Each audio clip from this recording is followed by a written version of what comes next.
Student Scholars in association with Goa Headmasters Association.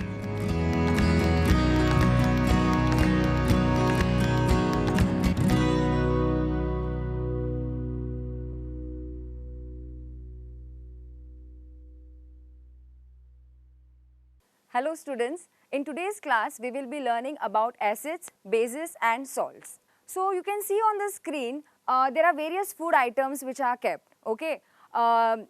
Bitter gourd, Lay's and baking soda. Now when we taste these various food items, their taste differs. We know bitter gourd tastes bitter, whereas chips they taste salty. While baking soda, if you have tried to keep the baking soda directly on your tongue, it's going to taste bitter. Now what is the reason for this various taste in the food items? Yes, you have learned this in your previous class. The presence of acids, bases and salts give various taste to the food items, okay. So let us see some food items which contain different types of acids, okay. Apple consists of malic acid, tamarind consists of tartaric acid, tomato consists of oxalic acid, curd consists of lactic acid, ant, the sting of the ant, or you can say the venom of the ant, it consists of formic acid, and vinegar that we use in our day-to-day cooking, okay, to make salads and all, it consists a mild acid which is called as an acetic acid. So you see students over here, these acids which are obtained from the natural sources. I do not have any synthetic product over here, okay, on the screen that you can see.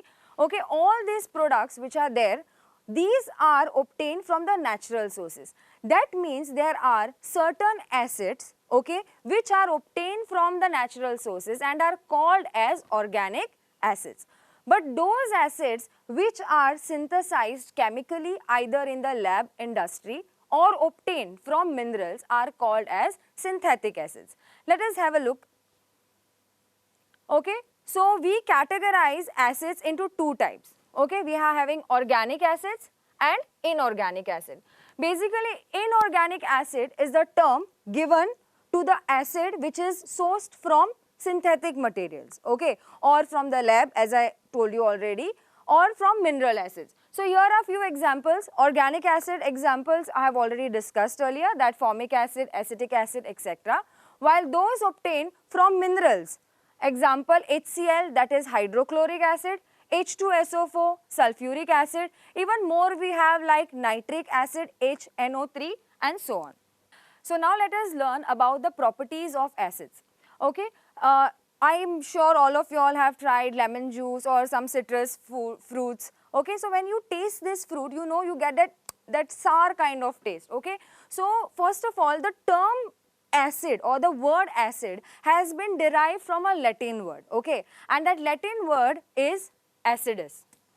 Acidus means sour. So earlier, back in that century, mineral acids were not known or inorganic acids were not known, okay. So acids were known only by their taste. There has been various development in the acids. Later on, Arrhenius concept, Bronsted-Lowry concept came into picture. But in that era, okay, acid means substances which taste sour, okay. Now one of the very important property of acids is their characteristic, okay. That is, they can turn blue litmus into red color, okay, which we will be seeing shortly, and they give H plus ions in aqueous solution. So acids, when you mix it with water, okay, they dissociate to give you hydrogen ions, okay. So H plus ions is common in all acids. Now we categorize acids as strong acids and weak acid depending upon its strength, okay. So here are examples of strong acids: hydrochloric acid, sulfuric acid, nitric acid, okay. These are the strong acids and they are highly corrosive in nature. Now when I say corrosive in nature, it is having a tendency to eat up any metal if it falls on the surface of metal. If it falls on your skin will get burnt, okay. So that is the strength of the acid. Whereas weak acids, you know, weak acids are consumable. Like we have vinegar, which is sour in taste, we add it in salads. So vinegar, that is acetic acid. Then lactic acid, which is found in curd, and then oxalic acid, which is present in various fruit items. So these are examples of weak acid. Now, what is the difference between a concentrated acid and dilute acid? What you have to remember is, okay, concentrated acids, very important, when there is more amount of acid. That means if you are taking 10 ml of acid, okay, and you are dissolving it in less amount of water, say 50 ml of water, your acid will be called as a concentrated acid. Now, dilute acid, it means it contains more amount of water. So, you take 5 ml of acid and you dissolve in 50 ml of water, that means your acid is dilute. So, concentrated acids are those which have more amount of acids, and dilute acids are those which have more amount of water. Okay. So, these were the properties of acids. Now, let us look at the properties of bases. All of you all have tasted bitter gourd or neem, okay. So, when you taste these food items, I am sure you don't like to have it, you want to finish it easily because they are bitter to taste. The soap that you use at your home, okay, it is slippery. You can, if you hold it with your wet hands, it will slip off from your hands. So, bases are bitter to taste, soapy to touch, and they turn red litmus into blue color. They give hydroxide ions in solution. Now, students, you have to know that in case of acids, it used to give H plus ion in solution, whereas bases, it gives hydroxide ion in solution. Example of strong bases are sodium hydroxide, potassium hydroxide, barium hydroxide, okay, calcium hydroxide. These are some examples of strong bases. While weak bases are like ammonium hydroxide, magnesium hydroxide. Okay, magnesium hydroxide in fact is used in as antacids. Okay, you must have heard about the syrups Gelusil.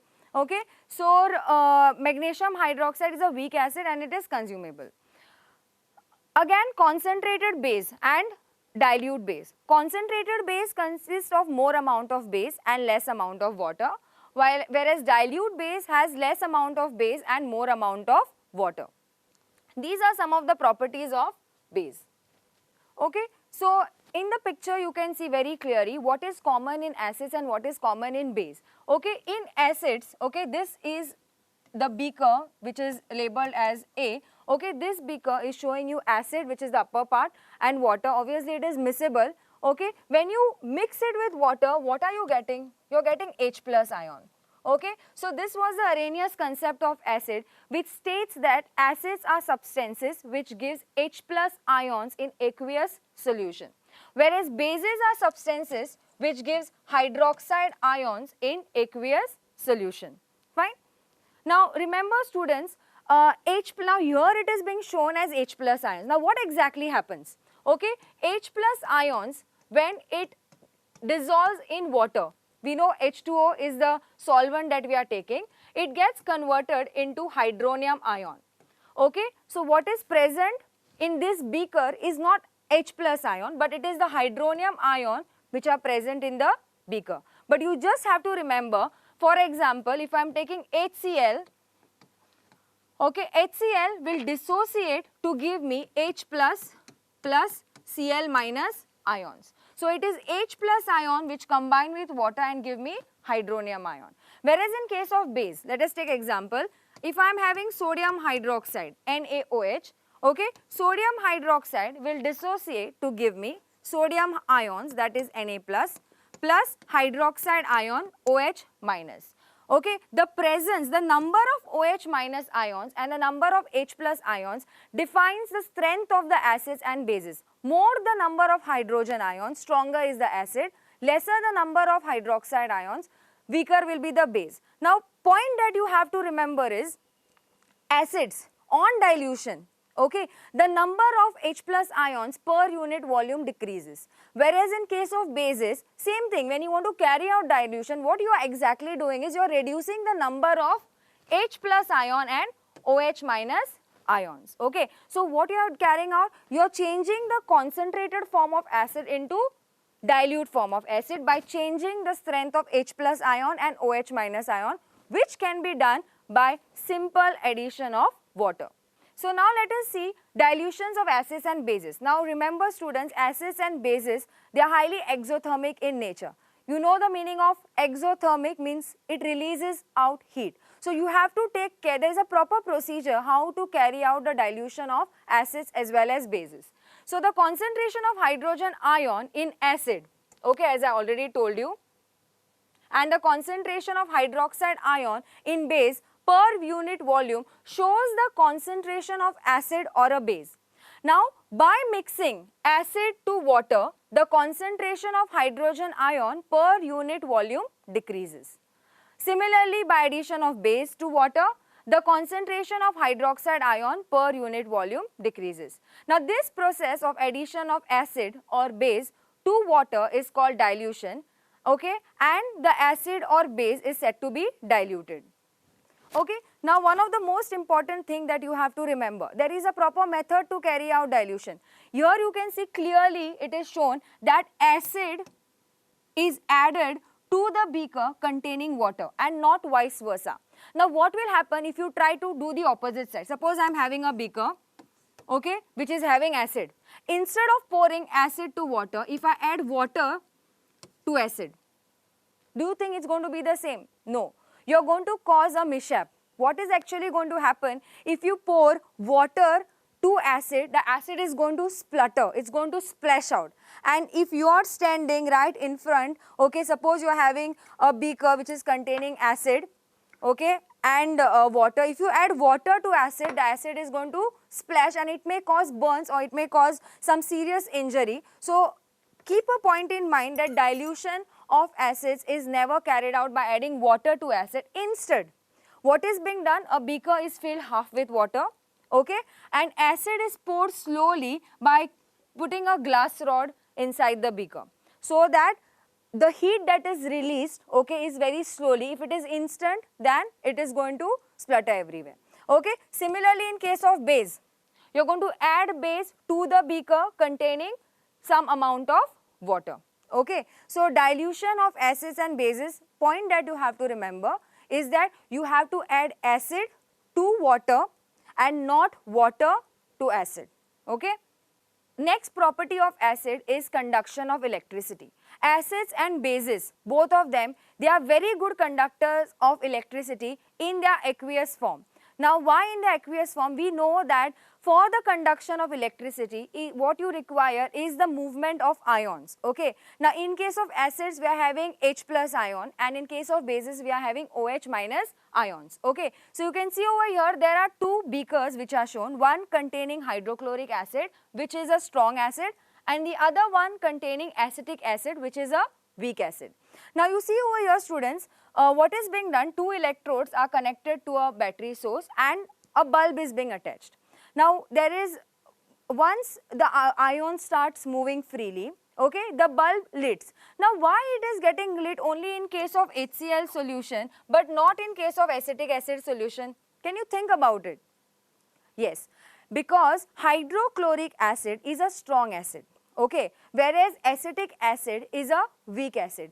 In case of hydrochloric acid, there is going to be complete dissociation of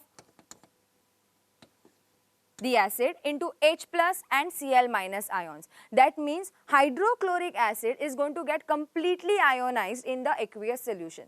But in case of acetic acid, we know it is a weak acid. So, acetic acid is going to undergo partial ionization.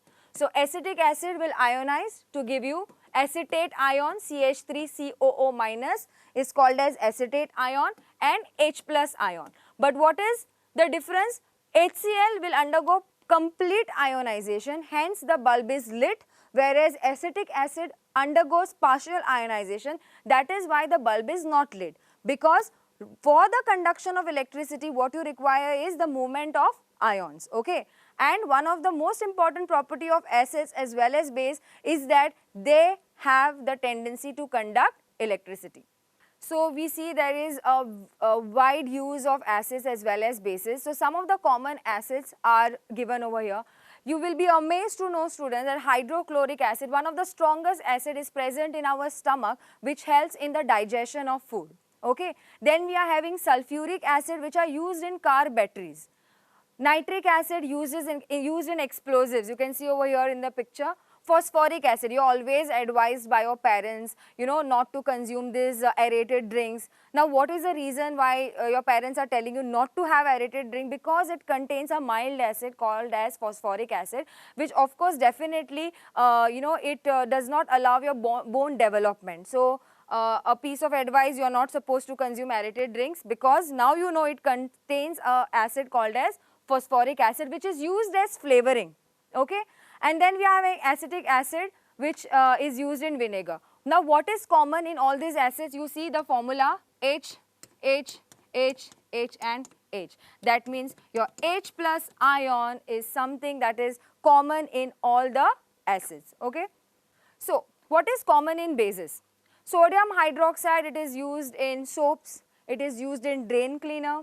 Magnesium hydroxide is used as antacid. So, when you overeat, you know, you get that burning sensation. Now, why do you get burning sensation? Because you know your stomach contains of hydrochloric acid, and when you overeat, the amount of hydrochloric acid increases, okay, and you get your burning sensation near your chest, which is not because, now why you should not, and this problem is called as acidity. Now, why is acidity harmful to you? Because it is going to change the pH of your blood, okay. So, that is why you must have seen your parents, okay, they do not eat anything that is oily, because some of them suffer from this acidity, okay. So, in order to get instant relief, what we have is something called as Gelusil tablets. You also get it in the form of syrup. You must have heard of Eno, which is a fruit salt. Then you must have heard of Digene, okay. So, what is common in this? You are consuming a mild base, which is magnesium hydroxide, also called as milk of magnesia, okay. So, these tablets like Gelusil or you know Digene, they are called as antacids, because what they are doing is they are reducing the acidity in your body. So, you see how important acids and bases play in our everyday life. Then we are having aluminium hydroxide, which is used in deodorants. Also, it is being used in antacids as a combination drug. Okay. So, these are some of the common bases. Now, students, you can see what is common in the formula. You are having hydroxide ion, which is common in bases. So, let us briefly differentiate between acids and bases. Acids is a substance that produces H plus ion with water, okay, whereas a base is a substance that produces hydroxide ion in water. Strong acid ionizes completely in water. Example, you are having over here HCl, that is dissociating to give you H plus and Cl minus ion. Let me tell you students, the strongest acid known is called as sulfuric acid, that is H2SO4. Now, why it is the strongest acid? Because sulfuric acid, it dissociates to give you H plus HSO4 minus ion, okay. Hydrogen ion and hydrogen sulfate ion. This HSO4 ion further undergoes dissociation to give you H plus sulfate ion, that is SO4 minus 2. Now, if you see the difference between HCl and H2SO4, in case of HCl, there is only one hydrogen ion that is produced. But in case of sulfuric acid, there are two hydrogen ions that are produced, making it a very strong acid. So, sulfuric acid is one of the strongest acid, okay. Among bases, strong bases again completely ionize in water, and one of the strongest bases is sodium hydroxide, also known as caustic soda, okay, which dissociates to give you sodium ion and hydroxide ion. So, next we will learn about pH. You can see I have written the full form of pH, very important, potens de hydrogen, okay.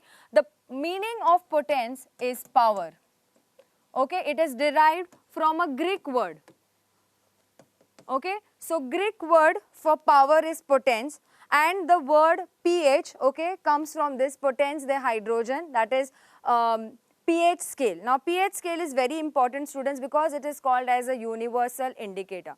Now, suppose I am having two beakers, okay. These beakers are labeled as A and B, okay. Now, you see I do not know, both the beakers are transparent, we do not know what is there inside the beaker. Now, if I want to know whether it is an acid or base, I want something a substance which will make me identify, which will help me to indicate whether it is an acid or a base. Okay. So, and we have learned just now about the strength of acid, whether an acid is a weak acid or whether an acid is a strong acid. Okay. So, see students, if you want to also understand about the strength of the acid, you need something called as a pH scale. Okay. We will be performing the experiment later, but right now let us understand what exactly is a pH scale. So, you can see over here there is a number, there is a paper, okay, which is having different shades of colors, and the numbers is starting from 0 to 14. Now, remember one thing, pH scale, it ranges from 0 to 14. Okay, that is what you can see on the scale. Okay. Now, every substance that you have, okay, everything that you use, it has different values of pH. Okay.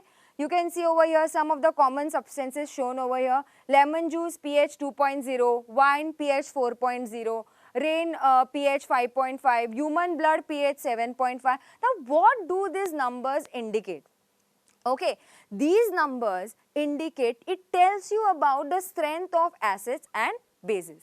Now, how will you come to know what number corresponds to what? Do not worry, we have something called as pH paper. Okay, so this is a pH paper.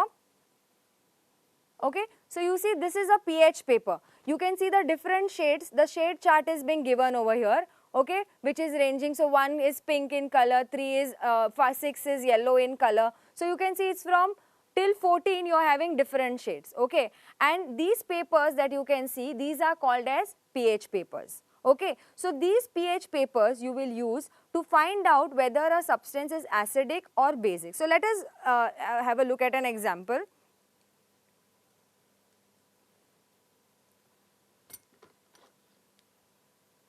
Okay, so I take a pH paper and I don't know, this is an unknown solution. Once I dip the pH paper in the unknown solution, students, you can see clearly there is a change in color. Now, what you have to do is, you have to match this color, what you get on the pH paper, to the pH scale. Okay. So, what you have to do, you have to check. Now, if you see over here on this shade chart, okay, the pH value 1, okay, the color on pH value 1 is exactly same as that which is there on the pH paper, which indicates that the solution that I have in beaker labeled A is acidic in nature. Now, how do I come to know that it is acidic in nature? Let us know about it. Remember students, you can see over here clearly, from number 0 to 6, okay, the substances are acidic. That means I have got the color as pink. So, if I, now over here the shades are different, okay, if I relate it to it, my substance, the unknown solution that I have is acidic in nature. It is not only telling me that about its nature, but it is also telling me about the strength. Now, how it tells us about the strength? If the pH value, okay, is lower, okay, say if the pH value is less than 3, then I will say the substance is strongly acidic. Okay, if the value of pH is more than 4, then I will say it is weak.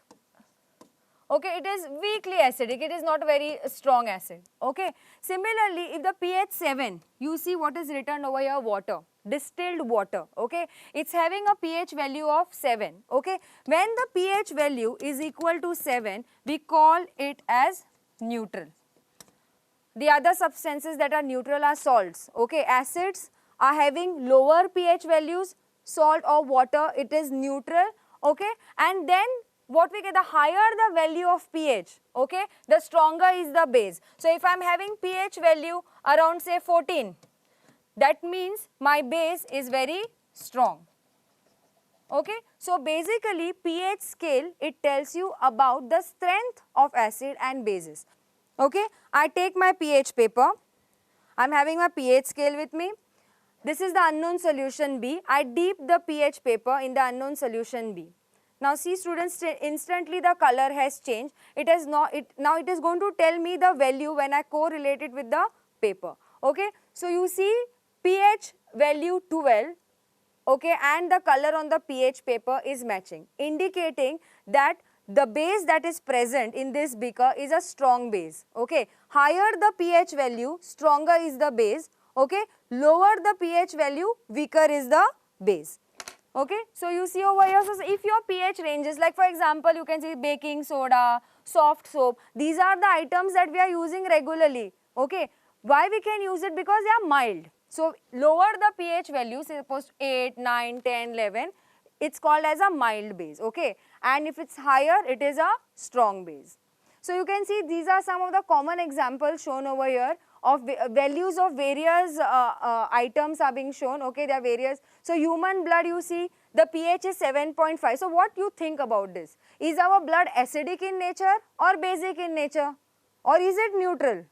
Okay. So if it was 7, it would be neutral. So it is slightly alkaline in nature, okay. So pH value of our blood is 7.5. Now you know, if you have too much of acidic drinks like aerated drinks and all, what are you doing? You are changing the pH value of your blood, okay. So over here you will see pH scale, okay.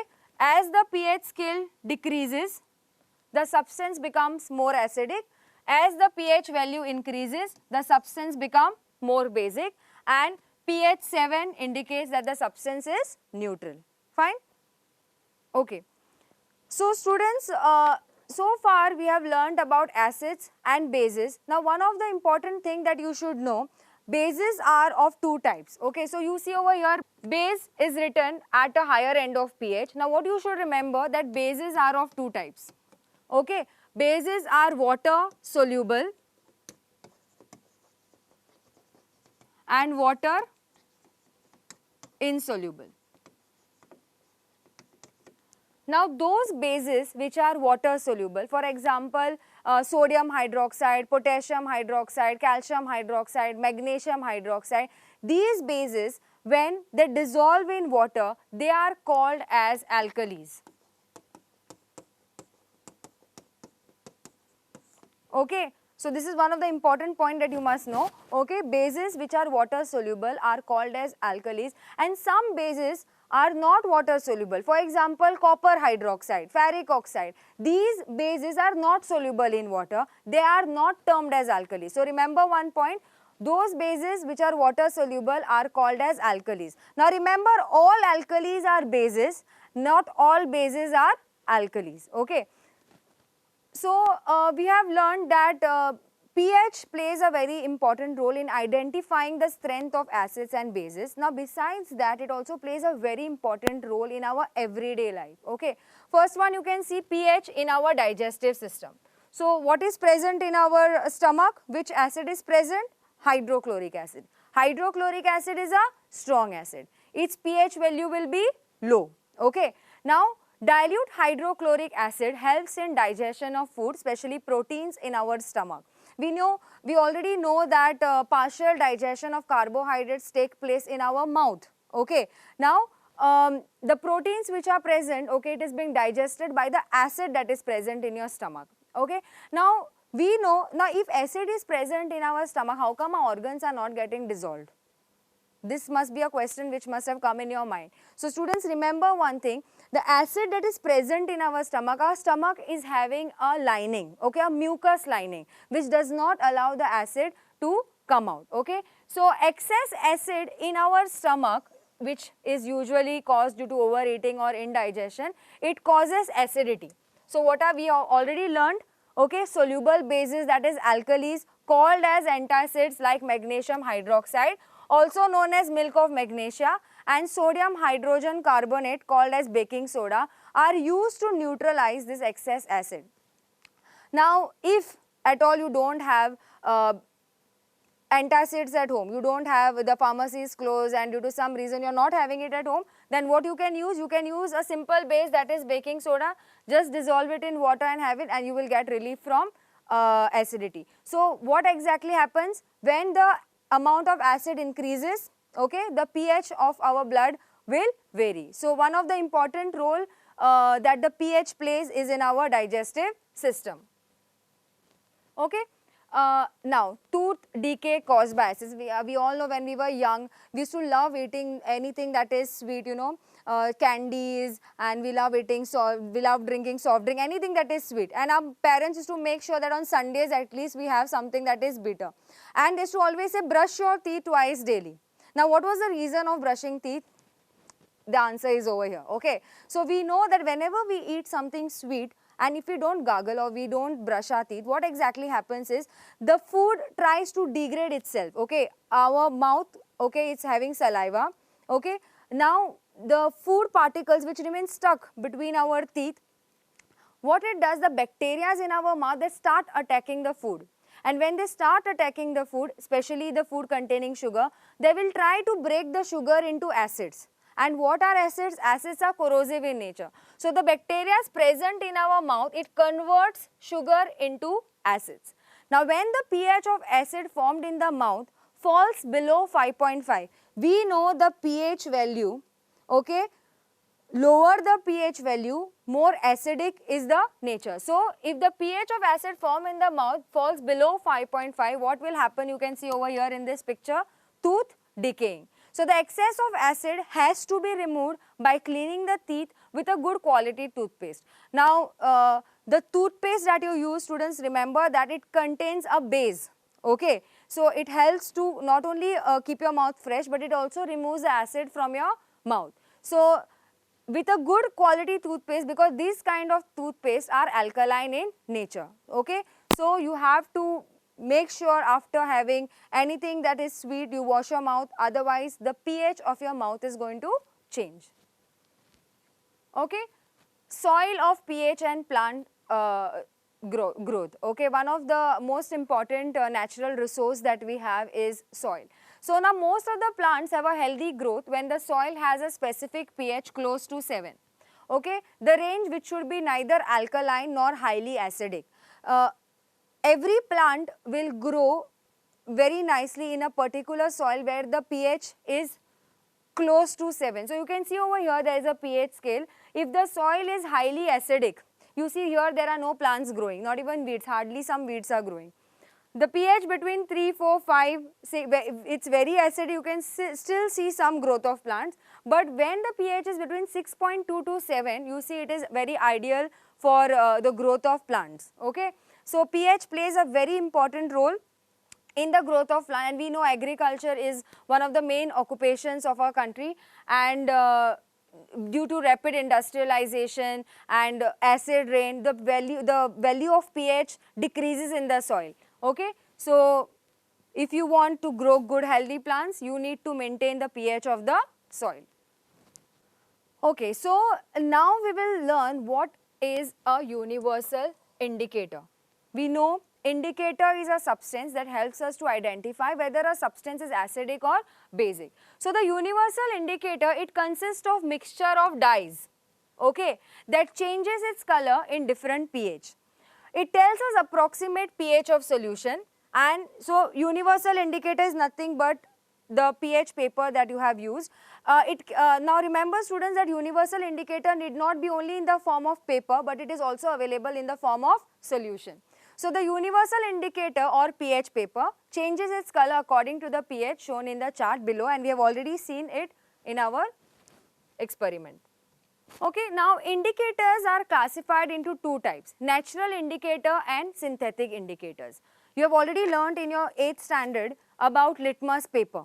Okay, so indicators which are obtained from natural sources are called as natural indicators. Here are a few examples. The litmus paper, turmeric, red cabbage, China rose. China rose is another word for hibiscus flower, or any substance that is highly colored, even beetroot, okay. So, these are some of the common natural indicators. So, students, you will see over here, I am having in my hand litmus paper. Now, you must be thinking, how come litmus paper is a natural indicator? Litmus paper, you can see I am having two colors, red litmus paper and blue litmus paper. Litmus paper is a natural indicator because it is obtained from a substance called as lichens, okay, which we will be looking at in the slide, Okay, we know lichens are symbiotic relationship between fungus and algae. Okay, so it is being obtained, so litmus paper is being obtained from, paper is not obtained from lichens, but lichens help in the preparation of this dye. Okay. So next we are having synthetic indicators. Those which are synthesized in the laboratory are called as synthetic indicators. Example, phenolphthalein and methyl orange. So you see over here, in the first picture what you see, this is lichens. Okay, lichens, what we obtain is the litmus paper. Next we are having turmeric and China rose. Now let us see how the litmus paper helps us to indicate whether a substance is acidic or basic. So first we will start with red litmus paper. Again I am having two unknown solutions A and B. If I take this red litmus paper and I dip it into the solution called A, do you see, is there any change in the color of the litmus paper? No. Okay, since there is no change in the color of the red litmus paper, okay, we will say that the solution present in beaker A is acidic in nature, because if red litmus paper does not change its color, the solution is acidic in nature. Suppose we take the same red litmus paper and we dip it in the beaker containing some unknown solution. Over here you have seen that the red litmus paper has now changed to blue, indicating that the substance is basic in nature. So what you have to remember is, this beaker that you see over here, blue litmus has changed to red, that means the beaker A is acidic in nature. Litmus paper only helps you to indicate the nature of the substance. pH paper helps you to understand the strength of the acid or bases. Okay. Now if we try it with blue litmus paper, if we dip blue litmus paper into the beaker labeled A, you see instantly there is change in the color of the paper. Blue litmus has changed to red color, that means the substance present in A is acid. Okay. If I dip blue litmus paper in the beaker labeled B, there is no change in the color of the litmus paper, showing that it is a base. Okay. So you see indicators are very helpful in indicating whether a substance is acidic, basic or neutral. Okay. So wait, now litmus paper is giving us a change in color from red to blue. That does not mean all these substances like turmeric and China rose is going to give us the same change in color. Okay. So next we will have a look at synthetic indicators. Examples of synthetic indicators are methyl orange and phenolphthalein. Now there is a clear change which is shown over here. Methyl orange indicator, it remains in red color in acidic solution, whereas in alkali it changes into yellow color. Okay. Now let us have a look at phenolphthalein indicator. Phenolphthalein is another synthetic indicator. So we will take two test tube. In one test tube we will add the solution from beaker B,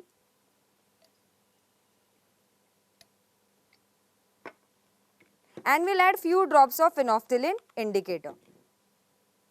See students, right now the test tube is colorless. Now on addition of phenolphthalein indicator, you see immediately the color has changed to pink. That means phenolphthalein indicator indicates that this substance is basic. So from colorless, when the substance changes to pink color on addition of phenolphthalein indicator, it indicates that the solution is basic. Now we will take another test tube in which we will add the contents of beaker A. On adding few drops of phenolphthalein indicator, you see that there is no change in the color of test tube labeled A. That means phenolphthalein indicator does not change color in acidic solution. Okay. So methyl orange changes to red color in acidic solution and yellow in alkaline solution, and phenolphthalein indicator, it changes its color to pink in basic solution and it remains colorless in acidic solution. We have learned two types of indicators so far. We have learned about natural indicators and we have learned about synthetic indicators. Now there are third type of indicators which are called as olfactory indicators. Olfactory indicators are those which change their smell when mixed with acid or base Okay, for example, onion, vanilla, etc. So onion, what you have to do, you make a paste or juice of onion and it will lose its smell when it is being added with base. Whereas in case of acidic substance, it is not going to change its smell. In case of vanilla, the smell of vanilla vanishes with base. That means you are not going to get any peculiar smell, but its smell does not vanish with an acid. Now you will think why we require olfactory indicators when we already are having phenolphthalein, methyl, we are having litmus paper and so many other indicators. When we can do something physically, why do we require olfactory indicators? The most important reason behind this, it is required to ensure the participation of visually impaired students in the laboratory. Okay. So that is why olfactory indicators are important. Indicators are substances which changes the color in presence of acidic or basic substance. Okay. Red litmus paper, what is the original color? Red. In acidic solution, it is not going to show any change, but in basic solution, it is going to change in blue color. Blue litmus paper original color is blue. In acidic solution, it changes to red, whereas in basic solution, it will not undergo any change. Now turmeric, original color is yellow. In acidic solution, turmeric is not going to show any change, but in basic solution it's going to turn into reddish brown. So sometimes what happens, suppose you are wearing white and you eat food, okay, colored food, and if it falls on your dress, you know there will be stain which will remain. Now if you go to wash that stain, it is not going to go easily, but on application of detergent, immediately that yellow patch is going to change into reddish brown in color. That means in the presence of base, turmeric changes into reddish brown. Red cabbage juice original color is purple. In acidic solution it changes to reddish, whereas in basic solution it changes to greenish yellow. Phenolphthalein indicator is colorless in acidic solution, but in basic solution it changes to pink color.